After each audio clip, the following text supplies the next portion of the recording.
السلام علیکم ناظرین، پاکستان کے ISI کے سربراہ لیفٹیننٹ جنرل فیض حمید نے کابل کا دورہ کیا ہے، جہاں پہ انہوں نے مختلف ملاقاتیں کی ہیں۔ ان ملاقاتوں کے حوالے سے سوشل میڈیا کے اوپر بھی کچھ تصاویر اور ٹویٹس اور خبریں گردش کرتی رہی ہیں، لیکن طالبان کے ترجمان ذبیح اللہ مجاہد نے اس بات کی تصدیق کی ہے کہ لیفٹیننٹ جنرل فیض حمید کی کابل میں ملا عبدالغنی برادر سے ملاقات ہوئی ہے، جو اس وقت افغانستان میں طالبان کی قیادت کو جو لیڈ کر رہے ہیں، ان سے ملاقات ہوئی، اور اس میں پاکستان اور افغانستان کے جو فیوچر میں دو طرفہ تعلقات ہیں اس کے اوپر بات چیت کی گئی ہے۔ اس کے ساتھ ساتھ افغانستان کی سرزمین پر جو دہشت گردی کا وہ نیٹ ورک موجود ہے جو پاکستان کے اندر دہشت گردی کی جو سرگرمیاں ہیں ان کے اندر ملوث ہے، اس حوالے سے بات چیت کی گئی ہے۔ بارڈر مینجمنٹ پہ بات کی گئی ہے، اور اس کے ساتھ ساتھ جو ہے افغان مہاجرین کے معاملات،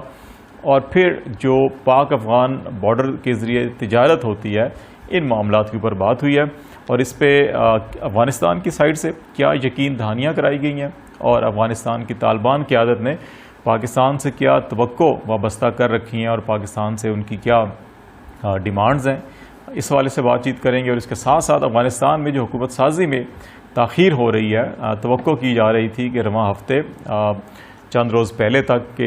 جمعے کے روز جو ہے کہ وہ اعلان متوقع ہے، جس پہ افغانستان کی جو عبوری حکومت ہے اس کا اعلان کر دیا جائے گا، اور جو پولیٹیکل سسٹم ہے اس حوالے سے اہم اعلانات متوقع ہیں۔ افغانستان کے جو صدارتی محل ہے کابل کا، اس میں بھی تیاریوں کی مختلف تصاویر اور فوٹیجز جو ہیں وہ سوشل میڈیا پر گردش کرتی رہیں، لیکن ابھی تک وہ تقریب نہیں ہو سکی، اور ابھی تک حکومت سازی کے حوالے سے اہم اعلانات جو ہونے تھے وہ نہیں ہو سکے۔ دوسری طرف جو پنجشیر میں شمالی اتحاد کا جو مزاحمتی گروپ ہے اس کے ساتھ جو طالبان کی ایک طرف نیگوسیشنز چل رہی تھیں اور امن معاہدے کی بات ہو رہی تھی، اور دوسری طرف طالبان نے یہ بھی اناؤنسمنٹ کیا کہ انہوں نے پنجشیر وادی کا مکمل کنٹرول جو ہے سنبھال لیا ہے، اور اب وہاں پہ کوئی مزاحمت نہیں ہے۔ تاہم اس مزاحمتی اتحاد کو جو لیڈ کر رہے ہیں احمد مسعود، انہوں نے اپنی سوشل میڈیا کے اوپر ایک میسیج جاری کیا ہے، آڈیو میسیج ہے، جس میں انہوں نے کہا ہے کہ مزاحمت ابھی جاری ہے۔ طالبان کا یہ کہنا کہ انہوں نے پنجشیر وادی پر مکمل کنٹرول حاصل کر لیا درست نہیں ہے، بلکہ پنجشیر وادی کے جو اسٹریٹجک ایریاز ہیں ابھی بھی وہ جو شمالی اتحاد کا مزاحمتی گروپ ہے اس کے کنٹرول میں ہیں۔ تو اس حوالے سے انہوں نے انٹرنیشنل کمیونٹی سے بھی کچھ ڈیمانڈز کی ہیں اور کچھ گلے شکوے کیے ہیں، اور پھر افغانستان کے عوام سے بھی اپیل کی ہے کہ وہ ملک بھر میں طالبان کے خلاف بغاوت پر کھڑے ہوں اور اٹھ کھڑے ہوں تاکہ طالبان کا مقابلہ کیا جا سکے۔ تو یہ مختلف امور ہیں جن کے اوپر آج ہم بات چیت کریں گے۔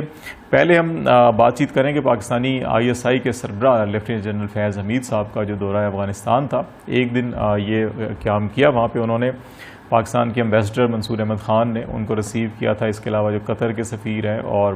وہاں پہ جو طالبان کی بعض اہم جو رہنما ہیں انہوں نے ان کو ایئرپورٹ پہ ریسیو کیا۔ پھر اس کے بعد کابل میں ہی جنرل فیض حمید کے طالبان قیادت کے ساتھ ملاقات ہوئی، اور جس میں ابھی طالبان کے ترجمان نے بھی اس بات کی تصدیق کی ہے کہ ملا برادر عبدالغنی جو ہیں وہ کابل میں موجود ہیں، اور جنرل فیض حمید سے ان کی ملاقات ہوئی ہے۔ اس میں افغانستان میں جو انکلوسیو گورنمنٹ کے حوالے سے پاکستان کا نقطہ نظر ہے ان سے بھی آگاہ کیا گیا، اس کے اوپر تبادلہ خیال بھی کیا گیا، اور ساتھ ساتھ اس بات پر بھی زور دیا گیا کہ طالبان جتنا جلد ہو سکے وہ تمام متحارب گروپوں کو اپنے ساتھ ملا کر ایک ایسا پولیٹیکل سسٹم اور ایسی ایک حکومت کا اعلان کریں تاکہ اس حکومت کے ساتھ پھر انٹرنیشنلی جتنی بھی حکومتیں ہیں یا ادارے ہیں وہ انسانی ہمدردی کی بنیاد پہ جو مدد کرنا چاہتے ہیں، یا طالبان یا افغانستان کی جو بھی حکومتی سیٹ اپ ہوتا ہے اس کا ایک نظام چلنا چاہیے، اس حوالے سے تبادلہ خیال کیا گیا۔ اور اس کے ساتھ ساتھ جو افغانستان کی سرزمین پچھلی 2 دہائیوں میں پاکستان کے خلاف استعمال ہوتی رہی، اور وہاں پہ جو انڈین انفلوئنس تھا اور NDS اور را کا جو نیکسس تھا، اس کے نتیجے میں وہاں پہ دہشت گردوں کو نہ صرف وہاں پناہ دی گئی بلکہ ان کو اسلحہ فراہم کیا گیا، ان کو پیسہ فراہم کیا گیا، ان کو تربیت فراہم کی گئی، اور ان کو وہ سپورٹ فراہم کی گئی، لاجسٹک بھی، ٹیکنیکل بھی اور فائنینشیل بھی، تاکہ وہ پاکستان کے اندر یہ گروپ جو ہے دہشت گردی کے واقعات کریں۔ اور ریسنٹلی بھی جو افغانستان جو بلوچستان میں یا گوادر میں اور ایون جو ہے خیبر پختونخوا میں جو دہشت گردی کے واقعات ہوئے، اس میں بھی ابھی تک جتنی بھی ان کی کڑیاں ملتی ہیں وہ ساری کی ساری افغانستان کے نیٹ ورک کے ساتھ جڑتی ہیں جو افغانستان میں چھپے ہوئے ہیں اور وہاں سے یہاں پہ دہشت گردی کی سرگرمیاں کر رہے ہیں. تو پاکستان کی ISI کے سربراہ نے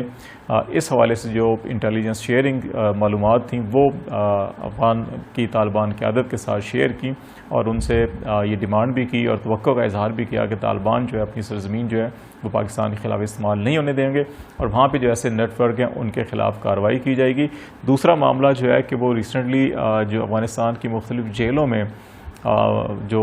بعض دہشت گرد جو ہے وہ گرفتار تھے وہاں پہ اور وہ قید تھے, ابھی جیلیں ٹوٹی ہیں تو وہ وہاں سے فرار ہوئے ہیں اور ابھی وہ افغانستان کے اندر رہ کر اگین پاکستان کے خلاف منصوبہ بندی کر رہے ہیں, دہشت گردی کی سرگرمیوں یا کاروائیاں جو ہیں وہ کر رہے ہیں. تو اس حوالے سے بھی جو پاکستانی خدشات تھے وہ طالبان قیادت کے ساتھ شیئر کیے گئے. اس پر طالبان کی قیادت نے پاکستان کے ISI کے سربراہ کو یہ یقین دہانی کرائی کہ افغانستان کی سرزمین کو کسی طور کے اوپر پاکستان کے خلاف استعمال نہیں ہونے دیا جائے گا اور افغانستان کی سرزمین پہ جو دہشت گردی کے نیٹ ورک ہوں گے ان کا مقامی سطح پر بھی ان کا مقابلہ کیا جائے گا اور ان کو ختم کیا جائے گا اور افغانستان کی سرزمین کسی ملک کے خلاف بھی استعمال نہیں ہونی دے گی. ایک تو یہ معاملہ ہوا. دوسرا معاملہ جو ہے وہ پاکستان افغانستان کے درمیان جو تجارت, افغانستان لینڈ لاک کنٹری ہے اور طورخم ہو یا چمن بارڈر ہو, اس کے ذریعے سے کافی ٹریڈ ہوتی ہے. پھر غلام خان جو چیک پوسٹ ہے وزیرستان میں کراسنگ پوائنٹ ہے اس کے راستے سے بھی دونوں ممالک کے درمیان جو ہے وہ ٹریڈ ہوتی ہے. لیکن ابھی جو زیادہ دباؤ ہے جو طورخم اور چمن کے اوپر ہے تو اس حوالے سے بھی طالبان قیادت نے پاکستانی قیادت سے اور وفد کے ارکان سے یہ گزارشات کی کہ ان بارڈرز کے اوپر جو ہے کہ آمد و رفت کو سموتھ بنایا جائے اور خاص طور کے اوپر جو تجارتی سامان ہے اور گاڑیاں ان کو نہ روکا جائے, ان کی آمد و رفت جو ہے کہ وہ سموتھ جاری رہنی چاہیے تاکہ افغانستان کے اندر کسی چیز کی قلت نہ ہو اور کوئی بحران کی صورتحال پیدا نہ ہو. اور پاکستانی وفد نے ان کو یقین دہانی کرائی کہ اس سلسلے میں تمام ضروری اقدامات اٹھائے جائیں گے اور سرحدوں کے اوپر جو ہے کہ تھوڑا سا یہ بھی فوکس کیا جا رہا ہے کہ کہیں اس وقت جو سچویشن ہے اس کا دہشت گرد جو ہے وہ فائدہ اٹھاتے ہوئے مزید کو کاروائیاں نہ کریں. تو اس لیے تھوڑا سا اس پہ سختی کی گئی ہے لیکن یہ یقین دہانی کرائی گئی ہے کہ یہ ٹریڈ کے معاملات جو ہیں ان کو کھولا جائے گا. دوسرا جو اہم معاملہ وہ پنجشیر ویلی کا اور حکومت سازی کا ہے. یہ ابھی افغانستان کے اندر جتنا جلد ہو سکے وہ حکومت سازی ہونی چاہیے. اس کے اندر تمام جو سیاسی گروپ ہیں ان کی نمائندگی ہونی چاہیے, تمام جو